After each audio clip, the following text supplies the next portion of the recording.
चलो विद्यार्थी मित्रों, હવે આપણે જોઈએ સ્વાધ્યાય 1.1 નો પહેલાનો ત્રીજો. શું નક્કી કર્યું આપણે આગળના બે દાખલામાં? કે સ્વવાચક સંબંધ, સંમિત સંબંધ અથવા તો પારંપરિક સંબંધ છે કે નહીં તે આપણે નક્કી કરવાનું હતું. હવે જો અહીંયા ગણ એ આપેલો છે, એના ઘટક છે 1 2 3 4 5 6. એના પર વ્યાખ્યાયિત સંબંધ આપેલો છે. એનો મતલબ શું? કે જે ગણ ઉપર વ્યાખ્યાયિત હોય એ જ ગણના ઘટકોનો ઉપયોગ તમે x અને y ની જગ્યાએ કરી શકો. યાદ રાખજો, જો z ઉપર વ્યાખ્યાયિત હોય તો 0 બધી ધન અને બધી ઋણ આ બધી જ સંખ્યાનો ઉપયોગ કરી શકો મિત્રો. n ઉપર વ્યાખ્યાયિત હોય તો 1 2 3 4 એમ અનંત સુધીની સંખ્યાનો ઉપયોગ કરી શકો. પરંતુ અહીંયા ગણ એ ઉપર વ્યાખ્યાયિત સંબંધ છે તો x અને y બંનેની કિંમતો તમારે a માંથી લેવાની. એનો મતલબ સમજો, આ રફ કામ કરું છું. x માં પણ 1 2 3 4 5 6 આનો ઉપયોગ થશે. y પણ આમાંથી જ લેવાનો છે. હવે રિલેશન્સ કેવી રીતે દર્શાવવાનું છે? તો y એ x વડે વિભાજ્ય હોય એવું રિલેશન બનાવવાનું છે. તો રિલેશન r કેવી રીતે લખાશે? તો એવી x અને y ની પેર જેમાં y એ x વડે વિભાજ્ય હોય. ચલો, એક કોના વડે વિભાજ્ય હોય? 1 વડે. તો અહીંયા લખીશું, પહેલા x નો 1 લખવાનો અને પછી y નો. તો y એ 1 વડે વિભાજ્ય છે. ઓકે, એ રીતે 2 એ પણ 1 વડે વિભાજ્ય છે. તો અહીંયા 1 2 આવશે. પછી 3 એ પણ 1 વડે વિભાજ્ય છે. તો 1 3. એ જ રીતે 1 4 1 5 1 6 આટલા સુધી તો આ બધી સંખ્યાઓ देखो બધાનો જે y છે 6 5 4 3 2 1 આ બધા x વડે એટલે કે 1 વડે વિભાજ્ય છે. ચાલો, 1 નું કામ પૂરું. હવે 2 ની વાત કરો. શું 1 એ 2 વડે વિભાજ્ય છે? ના, મોટી સંખ્યા વડે કોઈ દિવસ કોઈ સંખ્યા વિભાજ્ય ના હોય. 2 એ 2 વડે વિભાજ્ય છે તો એ સાચી વાત. પછી 2 3 વડે વિભાજ્ય નથી. 2 4 વડે વિભાજ્ય હોય? ના હોય, કારણ કે મોટી સંખ્યા વડે તો વિભાજ્ય હોય જ નહીં ને. y એટલે 2. આપણે શું કીધું છે કે y એ x વડે વિભાજ્ય છે. તમે y ની જગ્યાએ 2 લઈ લો અહીંયા અને x ની જગ્યાએ તમે 4 બોલો તો 2 એ 4 વડે વિભાજ્ય છે. હોય એવું ના હોય? હા, 4 એ 2 વડે વિભાજ્ય હોય. તો યાદ રાખજો કે મોટી સંખ્યા વડે તો કોઈ વિભાજ્ય હોતું નથી. તો 2 માટે ચેક કરવાનું, તો આ બધા જોવાના ના હોય. ચાલો, આનું બી કામ પૂરું. હવે 3 1 વડે વિભાજ્ય છે તો એ તો લખાઈ ગયું 1 3. 3 2 વડે વિભાજ્ય ના હોય. 3 3 વડે વિભાજ્ય હોય તો અહીંયા આવશે 3 3. એના પછી 3 બીજી કોઈ બી સંખ્યા વડે વિભાજ્ય ના હોય. હવે વારી આવશે 4 ની. 4 1 વડે વિભાજ્ય છે એ તો આવી ગયું. દેખો, 4 1 વડે વિભાજ્ય છે, પણ 4 2 વડે વિભાજ્ય છે એ વાત સાચી. તો 4 એ 2 વડે વિભાજ્ય છે એટલે કે y એ x વડે વિભાજ્ય છે. અને આ રીતે લખવાનું છે. 4 એ 4 વડે વિભાજ્ય આવશે. ચલો, પછી 5 1 વડે વિભાજ્ય છે તો આવી ગયું અહીંયા. પછી 5 કોના વડે વિભાજ્ય? ડાયરેક્ટ 5 વડે જ વિભાજ્ય આવશે. તો 5 એ 5 વડે વિભાજ્ય છે. 6 1 વડે વિભાજ્ય છે તો આવી ગયું અહીંયા. 6 2 વડે વિભાજ્ય છે તો અહીંયા 2 6. 6 3 વડે વિભાજ્ય છે તો 3 6. 6 4 વડે અને 5 વડે વિભાજ્ય ના હોય. હવે 6 એ 6 વડે વિભાજ્ય છે તો અહીંયા આવશે 6 6. બસ, તમને આ રીતે એનો રિલેશન સેટ છે ને એ બનાવતા આવડતો હોવો જોઈએ. હવે તો આપણે આગળ દાખલામાં જેમ ગણતા હતા એમ ગણી લઈશું. ચાલો, હવે સૌપ્રથમ આપણે સ્વવાચકની વાત કરીએ. ચલો, પહેલા આપણે સ્વવાચકની વાત કરીએ. સ્વવાચક એટલે કે x belongs to r હોય, આવું હોય તો સ્વવાચક સંબંધ કહેવાય. હવે x નો મતલબ દેખો, 1 1 2 2 3 3 4 4 5 5 6 6 તો છે જ. અહીંયા પોતે અને પોતે એ બંને આપણા રિલેશનમાં છે. તો x belongs to r હોય તો નહીં, આપણે ડાયરેક્ટ લખીશું કે x belongs to r હોવાથી સ્વવાચક સંબંધ છે. દાખલા તરીકે 1 1 2 2 અપ ટુ 6 6 સુધી આ બધું આપણી અંદર છે, એટલા માટે એને સ્વવાચક સંબંધ તો કહેવાય જ કહેવાય. એના માટે કોઈ બીજા કારણની આપણે જરૂર નથી. હવે એના પછી આપણે બીજો સંબંધ લઈશું, સંમિત સંબંધ. ચલો અહીંયા લઈશું સંમિત સંબંધ. તો લખી શકાય કે જો x y belongs to r અને ઊંધું કરી નાખો તો yx belongs to r તો સંમિત સંબંધ કહેવાય. હવે તમે આમાં ચેક કરો, દેખો ધારો કે 1 2 છે તો 2 1 દેખાય છે, જુઓ તો કે 1 2 છે પણ 2 1 દેખાય છે ના. 1 3 છે 3 1 દેખાય છે ના. આવું તો કેટલુંય નથી દેખાતું. એનો અર્થ એવો કે સંમિત સંબંધ નથી. તો લખવું લખાય કે ભાઈ 1 3 belongs to r પરંતુ 3 1 does not belongs to r. કોઈ બી એક બતાવી દો, બધા બતાવવાની પછી કોઈ જરૂર નથી. તો માટે કહી શકાય કે સંમિત સંબંધ નથી. ચાલો, સંમિત સંબંધ નથી. ઓકે.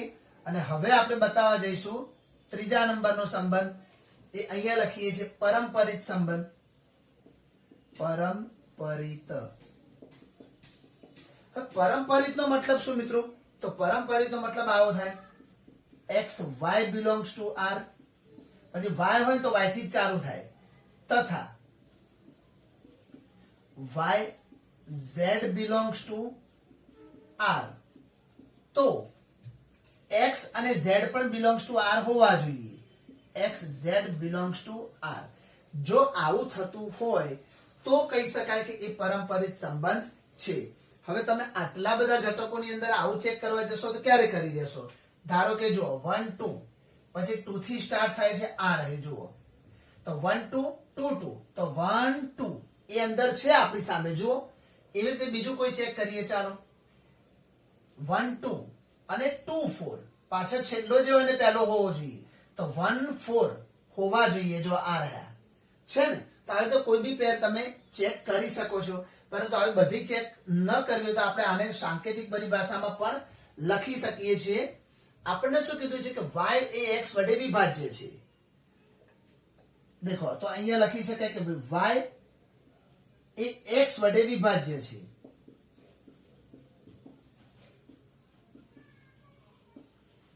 એનો મતલબ x y લખવામાં આવે તો આપણે આવું લખીએ y x વડે વિભાજ્ય છે. તો આનો મતલબ y x વડે વિભાજ્ય હોય એનો મતલબ શું? y બરાબર mx.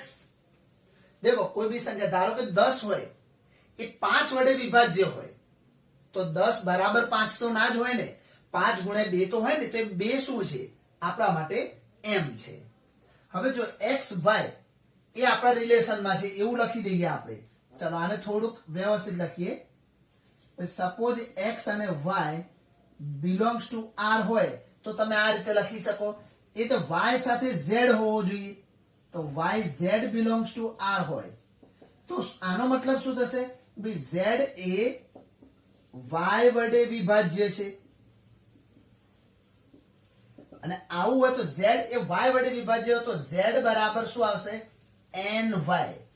આપણે શું લખીશું? y વડે વિભાજ્ય હોય તો z બરાબર y ના આવે પણ z બરાબર ny આવે. આમાં લખેલું m એ આપણને શામાંથી મળશે? ભાઈ n માંથી કોઈ બી. અને અહીંયા n પણ આપણને n માંથી જ મળશે. હવે તમે આ y ની વેલ્યુ mx છે ને એને આની જગ્યાએ મૂકી દો. ચાલો આગળ જઈએ. તો z બરાબર n અને y ની જગ્યાએ શું આવશે? mx. mx એમાં n અને m nm એ તો આપણને n માંથી જ મળશે. તો આવું ક્યારે આવે? તો આનો મતલબ z એ x વડે વિભાજ્ય છે. દેખો y એ x વડે વિભાજ્ય હતો તો y બરાબર mx. z એ y વડે વિભાજ્ય હતો તો z બરાબર nx. તો z બરાબર nmx આવ્યા છે. એનો મતલબ શું થાય કે z એ x વડે વિભાજ્ય છે. તો આના પર લખી શકાય માટે z એ x વડે વિભાજ્ય છે અને z એ x વડે વિભાજ્ય છે આવું લખ્યું એનો મતલબ શું થયો? જેમ આમાં દેખો z એ y વડે વિભાજ્ય છે તો અહીંયા શું હતું? yz. ઉલટું તો અહીંયા ઉલટું થાય તો xz થાય કે ના થાય? તો xz belongs to r થઈ જાય. તો દેખો આ બની ગયું આપણું xy belongs to r, yz પણ belongs to r હતા. તો એ શરત અનુસંધાનમાં જોઈએ તો xz belongs to r પણ થઈ ગયા. તો આનો મતલબ શું થઈ ગયું મિત્રો? તો એ પરંપરિત સંબંધ થઈ ગયો. તો માટે પરંપરિત સંબંધ છે.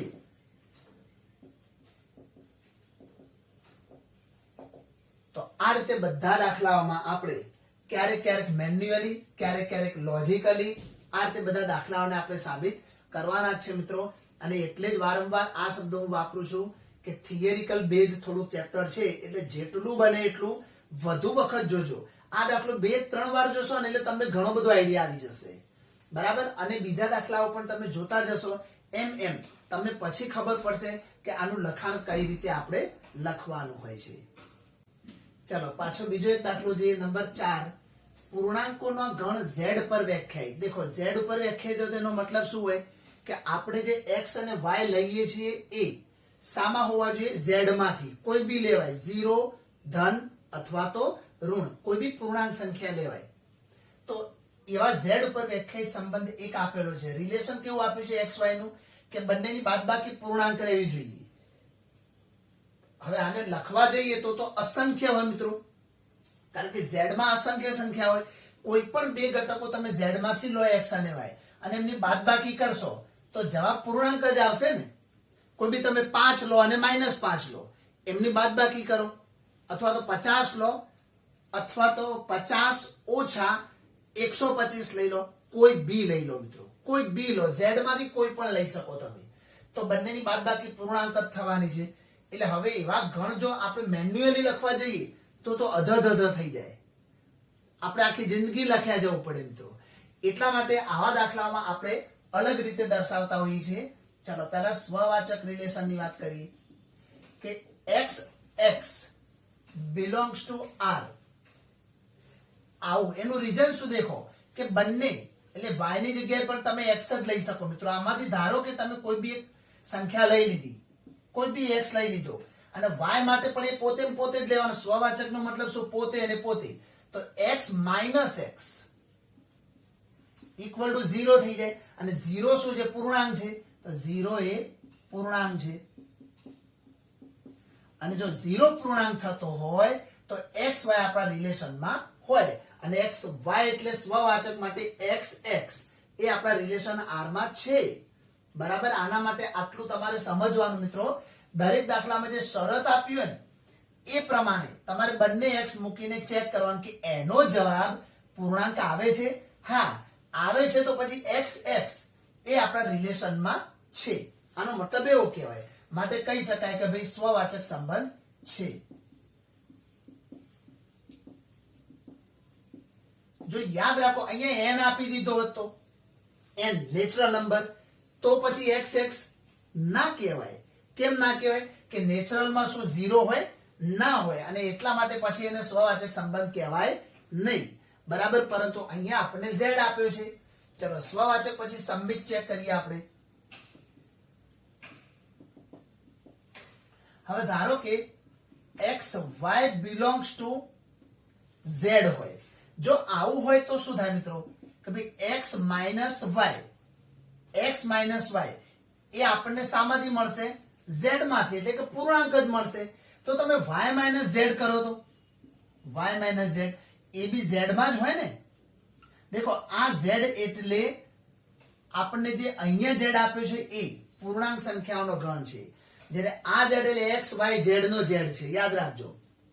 દેખો xy belongs to z હોય, જેમ કે અહીંયા પેર આપી છે એ આપણને આ z માંથી જ લીધેલી હોય તો x - y એ પણ z માં જ હોય. ઓકે, અહીં તમે r લખી શકો મિત્રો કે x y રિલેશન r માં હોય. ધારો કે રિલેશન r માં હોય તો એ બંનેની બાદબાકી એ z ઉપર જ વ્યાખ્યાયિત હોય. તો એના ઉલટા કરો. ધારો કે તમે અહીંયા 5 - 2 લીધા તો 5 ઓછા 2 એટલે 3 મળશે, એ z માં તો હોય, પરંતુ 3 ઓછા 5 કરો તો -2 થશે, મૂળ તો પ્લસ માઇનસ જ થશે. ધારો કે ઉદાહરણ લઈએ 5 ઓછા 3 તો અહીંયા 2 મળશે, 2 z ઉપર હોય, પણ 3 -5 કરો તો -2 મળે, -2 પણ z ઉપર હોય, આ બંને z ઉપર રહેવાના. તો જો આ પણ z ઉપર હોય તો એનો મતલબ શું થઈ ગયો કે ભાઈ x y belongs to r હોય, અહીં x y belongs to r હોય તો y z પણ belongs to r છે. દેખો y માઇનસ z માં આવે છે, એનો મતલબ શું કહેવાય, તો y z belongs to r. ચલો બંને આપણે r માં છે, આ જ r માં હોય તો આ પણ r માં હોય, અને x y અને અહીંયા આપણે સોરી y x છે મિત્રો, સમજી લેજો જરાક, હું જે બોલ્યો એમાં z ની જગ્યાએ x ઉલટ પુલટ આપણે અહીંયા લખ્યું હતું જે ઉદાહરણ એમાં એવું જ લખ્યું હતું કે 5 ઓછા 3 3 ઓછા 5 એટલે x ઓછા y y ઓછા x બરાબર, એ પણ એના રિલેશનમાં હોય, એટલે બંને રિલેશન r ના ઘટક થઈ ગયા, માટે સંમિત સંબંધ છે, સંમિત સંબંધ છે. ઓકે, હવે છેલ્લે આપણે નક્કી કરવાના છે પરંપરિત. દેખો મિત્રો થોડુંક ધ્યાન રાખજો, થિયરી છે લખાણમાં પણ થોડીક પ્રોબ્લેમ ક્રિએટ થવાના છે મિત્રો, તો શાંતિથી લખજો, કોઈ જ ઉતાવળ ન કરતા. ચલો હવે પરંપરિત સંબંધની વાત કરીએ આપણે. પરંપરિત, હવે આને કેવી રીતે બનાવીશું જુઓ મિત્રો, કે x y belongs to r, x y belongs to r અને y z belongs to r હોય તો દેખો આ બંને આપણને ઘટકો r માં આપેલા હોય તો ત્રીજો ઘટક કયો હોવો જોઈએ પરંપરિત બતાવવા માટે, x z. તો x z પણ r માં હોય તો કહી શકાય કે પરંપરિત સંબંધ છે. દેખો x y r માં હોય તો તમે જાણો છો કે x y r માં આવે તો x y પૂર્ણાંક થવો જોઈએ, તો x y belongs to z થવો જોઈએ. અહીંયા y z એ પણ આપણને z માંથી મળવો જોઈએ. હવે બંનેનો સરવાળો કરો, ડાબી બાજુ અને જમણી બાજુનો, તો બંનેની ડાબી બાજુનો સરવાળો થાય તો x ઓછા y વત્તા y ઓછા z belongs to, બંને z z છે એટલે પૂર્ણાંક સંખ્યાનો સરવાળો પૂર્ણાંક જ રહે, તો અહીંયા આવશે z. તો દેખો અહીંયા y કટ થશે તો x z અહીં લખીએ છીએ આપણે, માટે x z belongs to z થયું. દેખો x y belongs to z હોય તો શું કહેવાય, x y r માં છે, y z belongs to r હોય તો y z પણ r માં છે, તો x z belongs to z હોય તો કહી શકાય કે x z belongs to r. Okay, તો દેખો જો xy belongs to r અને yz belongs to r હોય તો xz belongs to r થયા, આ પહેલું અને આનું છેલ્લું એ પણ r માં આવી ગયા, તો એનો અર્થ શું થઈ ગયો કે ભાઈ આ સંબંધ કેવો થઈ ગયો, પરંપરિત. તો લખીશું આપણે કે માટે પરંપરિત સંબંધ છે.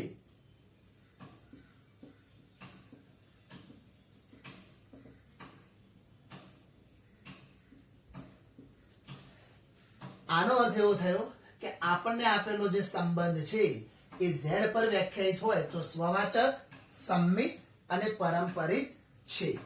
ઓકે, તો ધીમે ધીમે તમને સમજ પડતી જશે મિત્રો શું દર્શાવવાનું છે. સ્વવાચકમાં પોતે ને પોતે લેવાના અને બાજુમાં આપેલું રિલેશન ચેક કરવાનું, તો જવાબ એના માટે સત્ય સાબિત થાય તો કહી શકાય કે સ્વવાચક સંબંધ છે. સંમિતમાં xy અને yx બંને લેવાના ઉલટ પુલટ, અને બંને આપણા રિલેશન z ઉપર વ્યાખ્યાયિત થતા હોય તો કહી શકાય કે સંમિત સંબંધ પણ છે. અને પરંપરિતમાં xy yz તો xz, આ રીતે જો સાબિત કરી શકો તો કહી શકાય કે ત્રણે ત્રણ રિલેશન છે. હવે યાદ કરો મિત્રો, સ્વવાચક, સંમિત અને પરંપરિત ત્રણેય સંબંધ હોય તો એ આખા રિલેશનને શું કહેવાય, સામ્ય સંબંધ. કેવો સંબંધ, સામ્ય. પરંતુ આપણે લખતા એટલે નથી કે એમણે આપણને એવું કહ્યું નથી, આપણને ખાલી આ ત્રણ વસ્તુ બતાવવાની કીધી છે કે કયો સંબંધ ધરાવે છે. ચલો મિત્રો હવે આ દાખલો જુઓ. કોઈ ચોક્કસ સમયે કોઈ એક નગરમાં વસતા મનુષ્યોના ગણ એ પર વ્યાખ્યાયિત સંબંધ આર. એટલે આપણને એવું કીધું છે, તમે વિચારો કે તમારા સોસાયટીના અથવા તો તમારા ગામના મેમ્બર્સ, સભ્યો. હવે એમાં કીધું છે કે એક રિલેશન એવું એક્સ વાય છે જે એક્સ અને વાય બંને એક જ સ્થળે કામ કરે છે. એટલે એક્સ અને વાય એક જ સ્થળે કામ કરતા હોય તો એવો એક્સ અને વાય વચ્ચેનો એક રિલેશન બનશે. હવે આપણે શરૂઆત કરીએ સ્વવાચક માટે. દેખો, એક્સ અને એક્સ જ લેવાના આપણે. તો રિલેશન ની અંદર જો એક્સ અને એક્સ હોય તો કહી શકાય કે એક્સ અને એક્સ બંને એક જ સ્થળે કામ કરે છે. તો વિચારો કે તમે અને તમે એક જ ક્લાસમાં બેઠા છો તો સાચી જ વાત હોય ને. જ્યાં તમે છો ત્યાં જ તમે હોય. ઓકે, એટલે હું અને હું તો એ સ્વવાચક છે. તો એ લખાય કે ભાઈ એક્સ અને એક્સ એક જ સ્થળે કામ કરતા હોય, એક જ સ્થળે કામ કરે છે. તો કહી શકાય કે માટે એક્સ એક્સ એ આપણા રિલેશનમાં હોય. અને એક્સ એક્સ રિલેશનમાં હોય તો શું લખી શકાય મિત્રો? કે સ્વવાચક સંબંધ છે.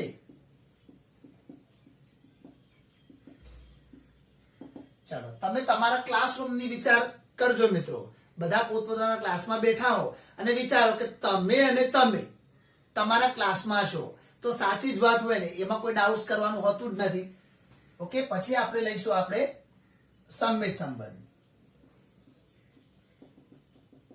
ચાલો, સંમિત નો મતલબ શું થશે મિત્રો? કે x y belongs to R તો વાય એક્સ પણ બિલોંગ્સ ટુ આર થવા જોઈએ. તો લખીએ આપણે ભાઈ x y belongs to R. આવું ક્યારે લખાય કે એક્સ અને વાય બંને એક જ સ્થળે કામ કરે છે. એક્સ અને વાય એક જ સ્થળે કામ કરે છે. અને એ તો આપણને કહી દીધું છે. અને જો બંને એક જ સ્થળે કામ કરતા હોય તો આવું લખી શકાય. હવે મિત્રો વિચારો કે એક્સ અને વાય એક જ સ્થળે કામ કરતા હોય તો વાય અને એક્સ પણ એક જ સ્થળે કામ કરતા હોય ને. તમે અને તમારો મિત્ર એક જ ક્લાસરૂમમાં બેઠા છો તો તમારો મિત્ર અને તમે પણ એક જ ક્લાસમાં બેઠા હશો તો એ લખી શકાય. તો વાય અને એક્સ એક જ સ્થળે કામ કરે છે. તો દેખો, એક્સ અને વાય એક સ્થળે કામ કરતા હોય તો x y belongs to R લખાય. તો વાય અને એક્સ એક જ સ્થળે કામ કરતા હોય તો લખી શકાય શું? Y x belongs to R. તો લખ્યું આપણે કે જો આ હોય ઇમ્પ્લાઇઝ આ હોય તો કહી શકાય કે સંમિત સંબંધ છે. તો જો x y belongs to R તો y x belongs to R. આવું હોય કે x y belongs to R implies y x belongs to R તો સંમિત સંબંધ છે. તો સંમિત સંબંધ છે એવું કહી શકાય મિત્રો. તો લખાણમાં તમે થોડું ઘણું તમારી રીતે પણ અહીંયા સેટ કરી શકશો. હવે આપણે છેલ્લે જોઈશું પરંપરિત. ચાલો, પરંપરિત માટે વિચારીએ આપણે હવે. પરંપરિત. વિચાર કરો મિત્રો, તમે અને તમારો મિત્ર તમારા ક્લાસમાં છો પણ તમારો મિત્ર અને એનો મિત્ર એ પણ તમારા ક્લાસમાં છે. તો ઓબ્વિયસલી તમે અને તમારા મિત્રનો મિત્ર એ બંને પણ એક જ ક્લાસમાં હો. ના સમજ પડે તો ફરીથી સાંભળો હું શું બોલ્યો તો ખબર પડી જશે. બરાબર છે મિત્રો? તો અહીંયા આપણે એ જ કામ કરવાના છીએ કે ભાઈ જો x y belongs to R અને y z belongs to R હોય તો શું લખી શકાય? દેખો, x y belongs to R હોય તેના માટે લખી શકાય ભાઈ એક્સ અને વાય એક જ સ્થળે કામ કરે છે. Y z belongs to R હોય તો શું લખાય મિત્રો? કે વાય અને ઝેડ એક જ સ્થળે કામ કરે છે.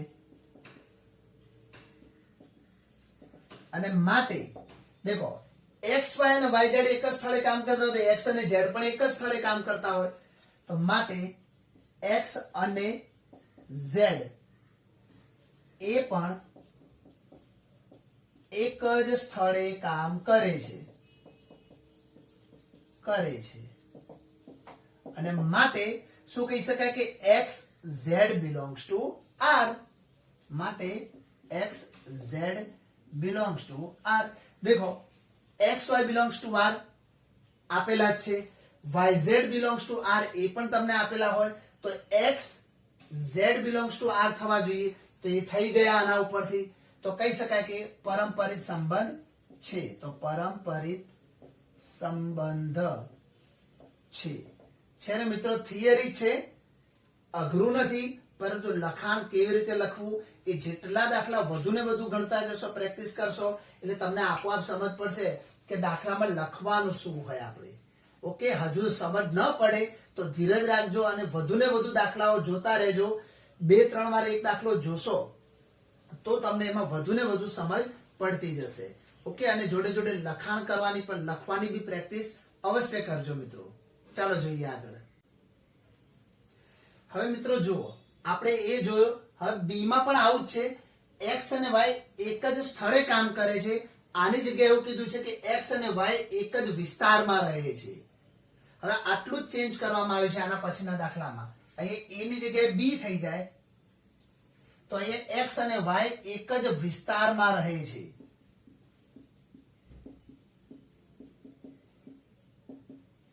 તો બધામાં જે એક જ સ્થળે કામ કરે છે એની જગ્યાએ તમારે લખવાનું એક જ વિસ્તારમાં રહે છે. બધું જ લખાણ સેમ ટુ સેમ આ તમારે જાતે ગણવાનું છે મિત્રો, અને બી આવી રીતે તમારે કમ્પ્લીટ કરવાનું છે. અને એ પણ જે બી છે એ પણ સ્વવાચક, સંમિત અને પરંપરિત ત્રણે સંબંધો ધરાવે છે.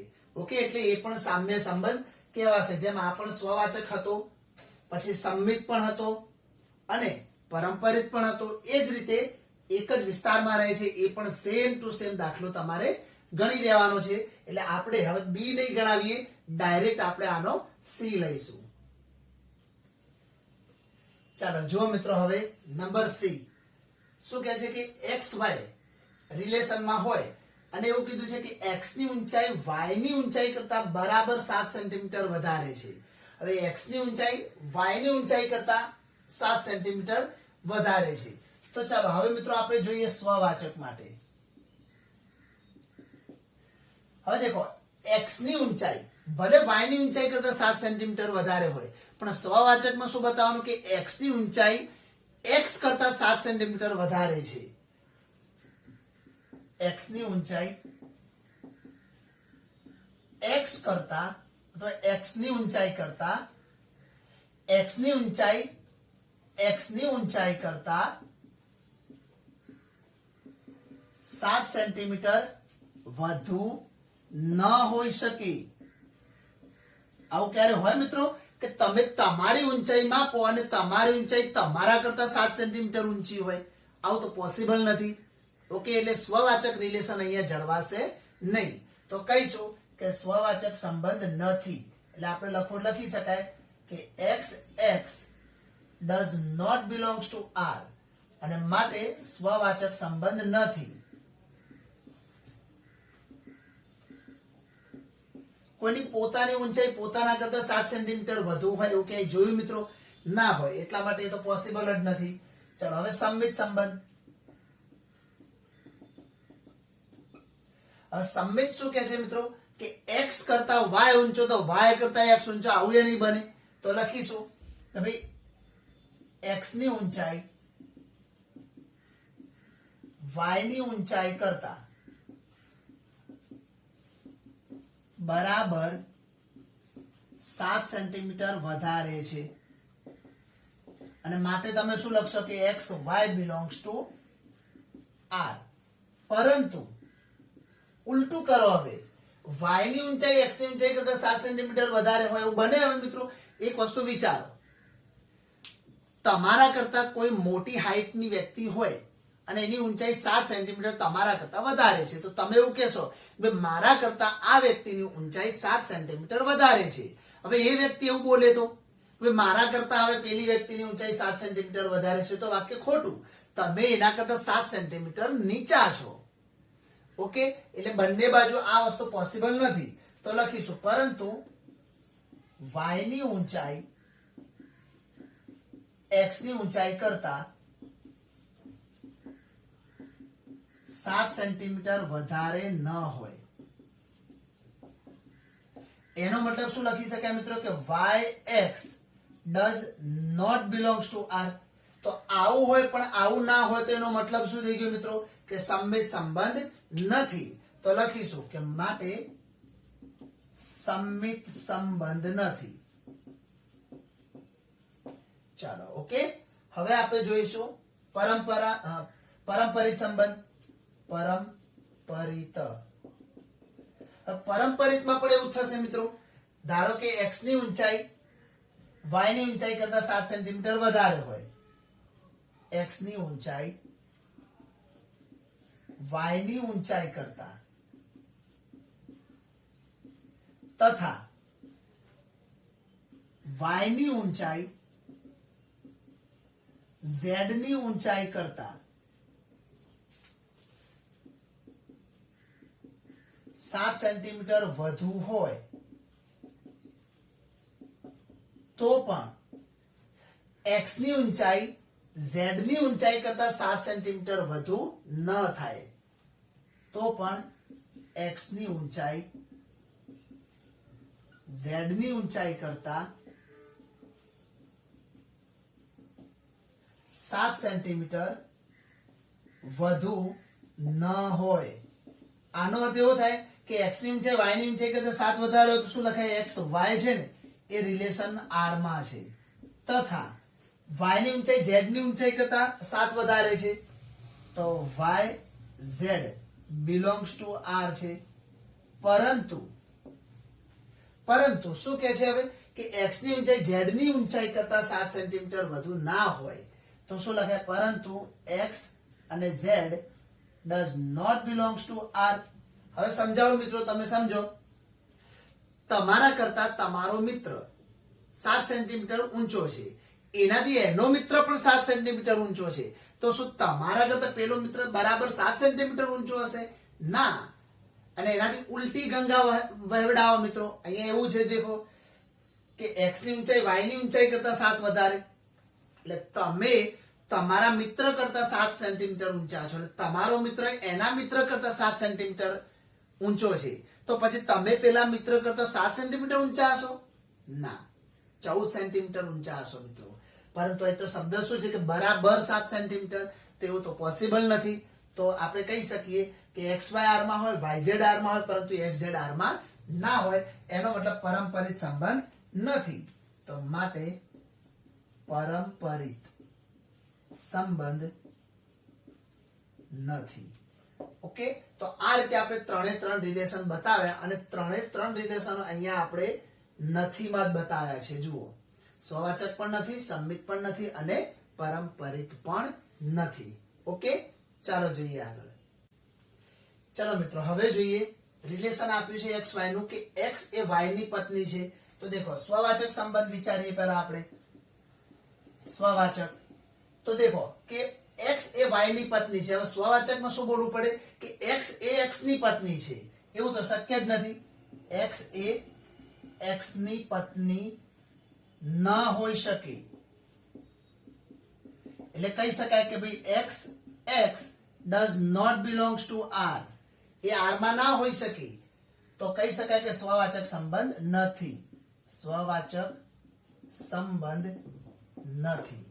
ઓકે. હવે એના પછી આપણે જોઈએ સંમિત સંબંધ.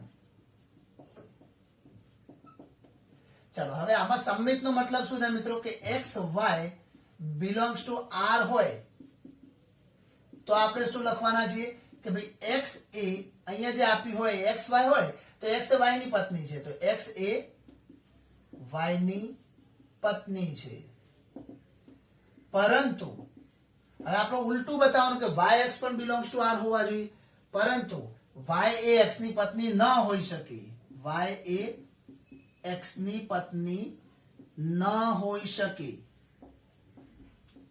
તો માટે કહી શકાય કે ભાઈ yx છે ને એ does not belongs to r થાય. આવું હોય પરંતુ આવું શક્ય નથી. આ વસ્તુમાં મારે તમને બહુ સમજાવવાની જરૂર નથી મિત્રો, આ તમે સારી રીતે સમજી જશો. તો કહી શકાય કે ભાઈ સંમિત સંબંધ નથી. ચલો, સંમિત સંબંધ નથી. ઓકે. ચાલો, હજુ એના પછી આપણે જોઈએ એમાં પરંપરિત સંબંધ. પરંપરિત. પરંપરિત નો મતલબ શું એ બી તમે હવે સમજી ગયા હશો મિત્રો. આટલા દાખલા ગણ્યા પછી હવે તમને સમજ પડવા લાગી હશે કે ક્યાં કઈ જગ્યાએ કેવું લખાણ લખવાનું છે. ઓકે, લખાણમાં તમારી વાક્ય રચના થોડી ઘણી બધાની અલગ અલગ હોઈ શકે છે મિત્રો. એના માટે કોઈ એવી જરૂર નથી કે મેં જેવું લખ્યું એવું જ તમે લખો. ચલો પરંપરિતની વાત કરીએ કે suppose x y belongs to R અને y z belongs to R હોય તો આ બંને આપણે સ્વીકાર્યું છે. બાકી આવું બી પોસિબલ નથી મિત્રો આના માટે. છતાં બી આપણે પરંપરિત દર્શાવવા માટે વિચારીએ. જો x y belongs to R હોય તો શું કહેવાય કે એક્સ એ વાય ની પત્ની છે તથા વાય એ ઝેડ ની પત્ની છે. આવું જ પોસિબલ નથી. વાય એ ઝેડ ની પત્ની છે. પરંતુ સપોઝ માની લો કે આવું હોય બી ખરું તો બી શું એક્સ એ ઝેડ ની પત્ની બનશે તો નહીં બને. બરાબર, તો લખીશું કે માટે એક્સ એ પરંતુ એક્સ એ ઝેડ ની પત્ની ન હોઈ શકે. આપણે ત્રણ વસ્તુ બતાવવાની મિત્રો. દેખો x y belongs to R હોય જ એવું માની લીધું. વાય ઝેડ અહીંયા જે છેલ્લું હોય અને એક નવો ઘટક વાય ઝેડ પણ હોય જ. તો હવે બતાવવાનું શું હોય કે પહેલો ને છેલ્લો એટલે કે એક્સ ઝેડ એ બિલોંગ્સ ટુ આર હોય તો પરંપરિત, ના હોય તો પરંપરિત નથી. તો અહીંયા પત્ની ન હોઈ શકે તો કહી શકે કે માટે x z does not belongs to R. આ બંને ભલે આર માં હોય પરંતુ આ આર માં હોઈ શકે નહીં અને એટલા માટે કહી શકાય કે પરંપરિત સંબંધ નથી.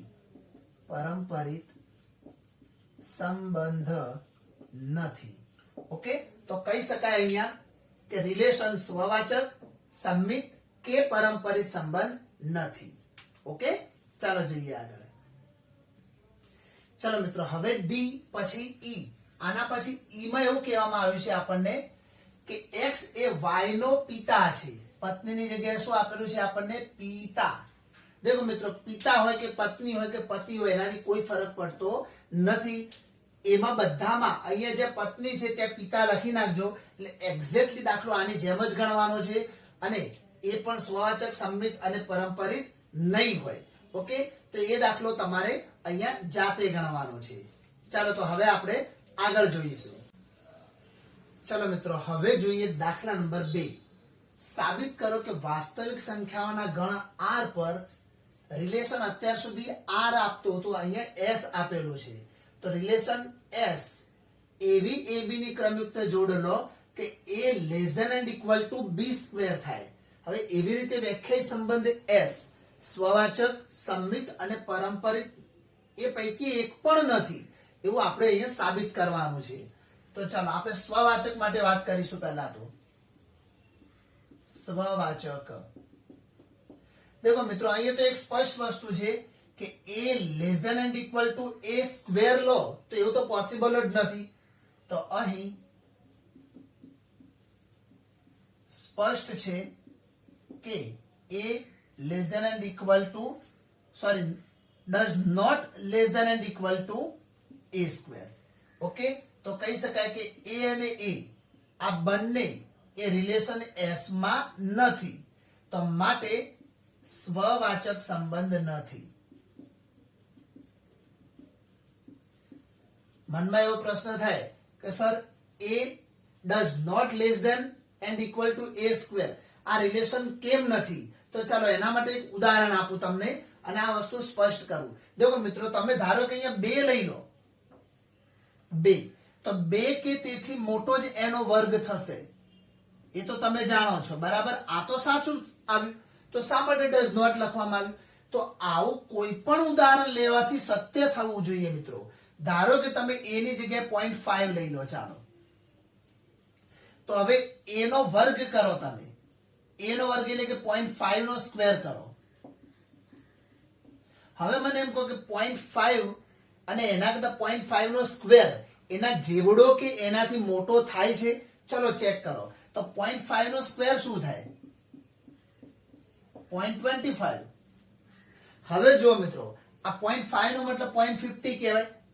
તો 0.50 કરતા 0.25 મોટા કહેવાય. એના જેવડા બી કહેવાય ના કહેવાય. તો આ સિચ્યુએશનમાં આ વસ્તુ પોસિબલ નથી, એટલા માટે does not less than and equal to લેવામાં આવે છે. એટલે મેં લખ્યું કે આ તો સ્પષ્ટ થઈ ગયું, એટલે આને કોઈ સાબિતી આપવાની બીજી પછી અલગથી જરૂર રહેતી નથી. ચાલો, ઓકે. તો આવી રીતે તમે ઈચ્છો તો ઉદાહરણ પણ આપી શકો છો મિત્રો. ઉદાહરણ આપીને પણ દાખલો ગણી શકો છો. આપણે આગળ જોઈએ એમાં ઉદાહરણ આપીશું. ચાલો આપણે હવે આપણે લઈશું સંમિત સંબંધ. સંમિત નો મતલબ શું થાય કે a b belongs to S. તો b a belongs to S થવું જોઈએ.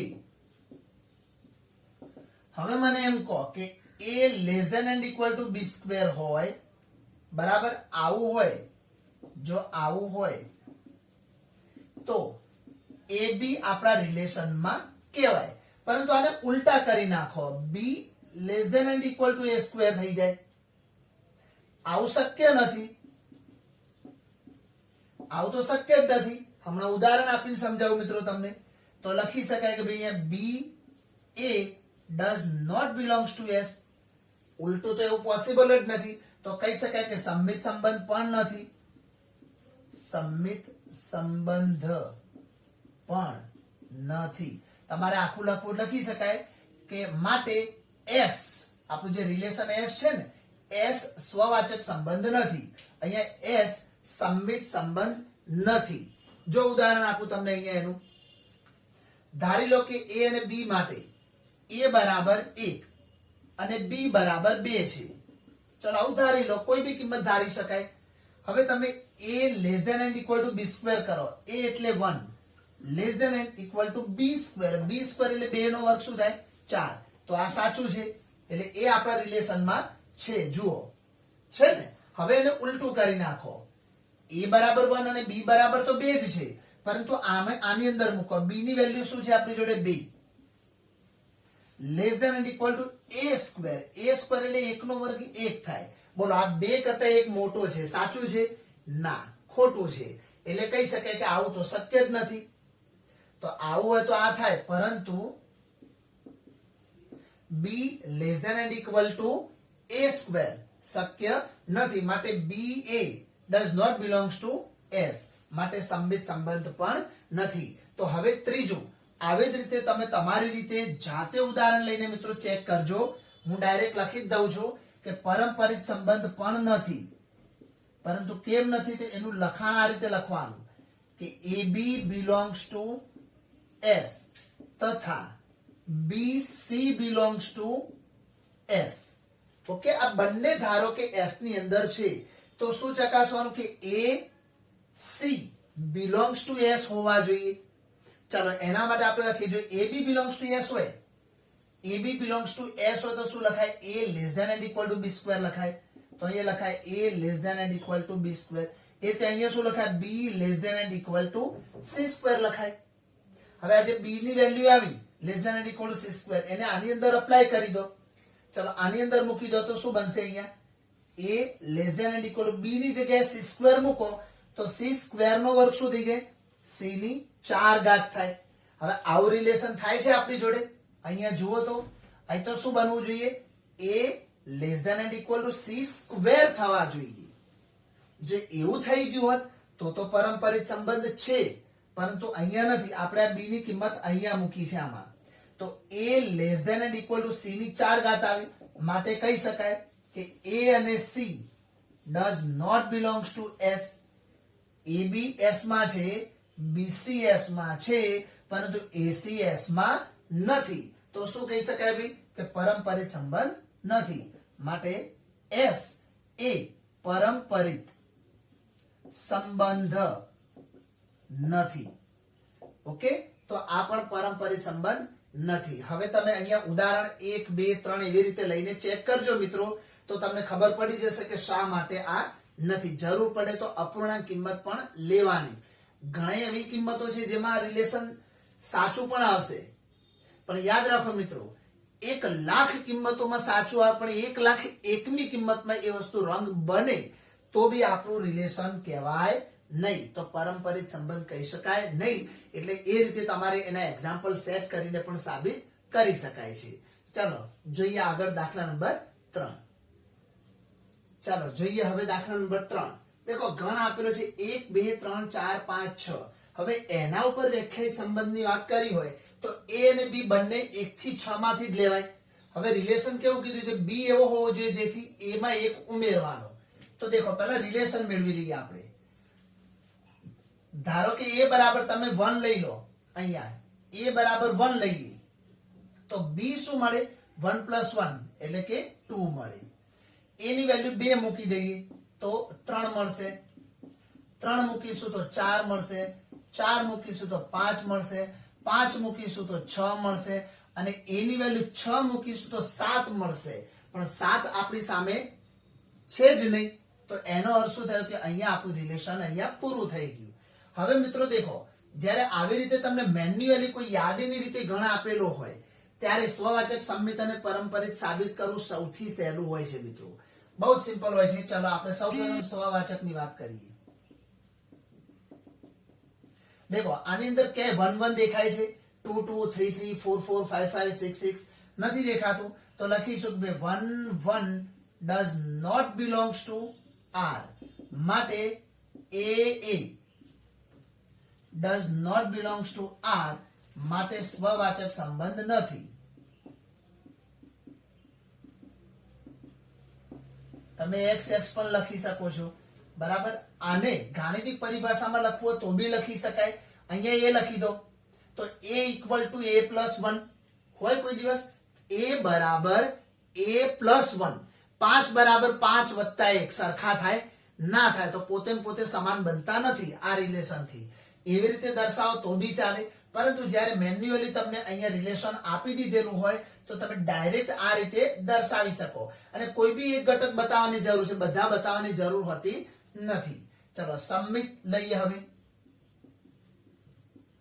સંમિત દેખો આની અંદર કોઈ બી એક લો, ધારો કે 2 3 લઈએ તો 3 2 પણ હોવા જોઈએ. ક્યાંય છે જુઓ, 2 3 belongs to R પરંતુ 3 2 does not belongs to R. એટલે 2 3 belongs to R છે પરંતુ 3 2 belongs to R નથી. તો આપોઆપ સાબિત થઈ ગયું કે માટે રિલેશન R એ સંમિત સંબંધ નથી. હવે મિત્રો આવા દાખલા તો તમને બહુ ઝડપથી આવડતા હશે, કારણ કે આટલા બધા દાખલા શીખ્યા પછી હું એવું માનું છું કે આવા દાખલામાં તમને તકલીફ પડવી જોઈએ નહીં. હવે નંબર આગળ જોઈએ તો એમાં પરંપરિતની વિચારીએ. પરંપરિત. ચાલો હવે પરંપરિત બતાવવા માટે પણ આમાં ધ્યાન આપો. જુઓ 1 2 2 3 દેખો આ બંને લઈએ, 1 2 2 3 બંનેના આ અંદરનો ભાગ સમાન છે, તો 1 3 નામની પેર હોવી જોઈએ. ક્યાંય છે જુઓ, નથી. તો લખીશું કે ભાઈ 1 2 belongs to R તથા 2 3 belongs to R પરંતુ 1 3 does not belongs to R અને માટે પરંપરિત સંબંધ પણ નથી. માટે R એ પરંપરિત સંબંધ નથી. તો અહીં R સ્વવાચક પણ નથી, સંમિત પણ નથી અને પરંપરિત સંબંધ પણ નથી. ચલો મિત્રો આપણે આટલે સુધી દાખલા શીખ્યા. અત્યારે હજુ બીજા દાખલા આપણે નેક્સ્ટ વિડીયોમાં જોવાના છે મિત્રો. પરંતુ જેટલા બી દાખલા તમે જુઓ છો એને 2 વાર 3 વાર ગણજો, પ્રેક્ટિસ કરજો અને પછી જ આગળના દાખલાઓ શીખવાનો ટ્રાય કરજો. તો જેટલી વધુ વખત તમે આ દાખલા જોશો ને મિત્રો એટલું આ ચેપ્ટર બહુ મજા આવશે. આમાં કઈ બીજું જાજુ મગજ દોડાવવાનું જ નથી, સિમ્પલ લોજિક ઉપર દાખલા આપણે ગણવાના છીએ. બરાબર. ચાલો જોઈએ, હવે મળીશું નેક્સ્ટ વિડીયોમાં.